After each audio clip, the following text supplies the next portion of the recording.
Maqaa Abbaa, kan Ilmaa, kan Hafuura Qulqulluu, Waaqa tokkoon.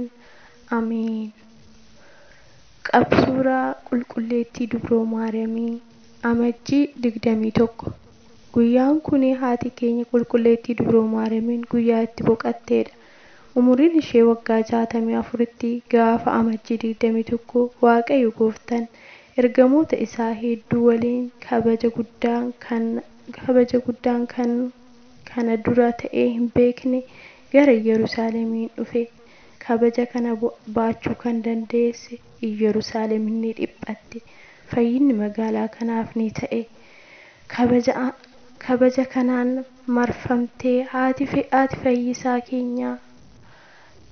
fayyisaa addunyaa Qulqulleettii Dubroo Maariyaamiin ni boqatte. Boqonnaan ishee kunis abbootii biratti raajii ta'ee duutis namaaf ni mala. Duuti Maariyaam kuni garuu hundumaaf raajii ta'e jedhanii dubbatani. Duuka bu'oonni of biraa ishee dhabuutti baay'ee gaddan ni boo'ani.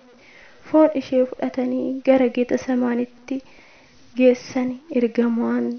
Ergamoonni samii faarfachaa isaan waliin deemaa turan. Ayuudonni hinaaffaadhaan foon ishee gubnu malee jedhanii ka'ani. Ergamaan qulqulluu Gabri'eel foon ishee fudhatee duuka bu'aa Yohaannis wajjin gara gannatii geessee kabajaan teessise. Guyyaa 205 booda duuka bu'aan Yohaannis dhufee foon ishee kabajaan gannatii keessa taa'ee akka jiru duuka bu'ootatti hime. Duuka bu'oonni eebba argachuuf jedhanii gaafa agaya bulii tokkoo subaa'ee galanii gaafa agaya bulii 14 Waaqayyo foon ishee fidee isaaniif laate.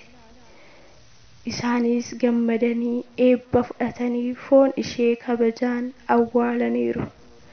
Qulqulleettii Dubroo Maariyaamiin Gooftaan guyyaa 3ffaatti ilmi ishee du'aa kaasee jira. Yeroo isheen gara samiitti ol baatu duuka bu'aan Toomaas bakka tajaajilaatii yeroo duumessaan deebi'u samii irratti walitti dhufan. Mallattoo akka ta'uuf sabbata ishee laatteef.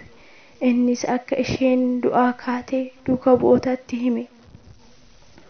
Duuka bu'oonnis eebba kana argachuuf jedhanii waggaa itti aanuttis gaafuma agaya bulii tokkoo subaa'ee galaniiru. Gaafa xumuranis Waaqayyo isaan hundumaa gara samiitti ol baasee iccitii hedduu arganiiru. Foonii fi dhiiga Gooftaa fudhatanii Qulqulleettii Dubroo Maariyaamiirraas eebba argatanii kabajaan deebi'aniiru.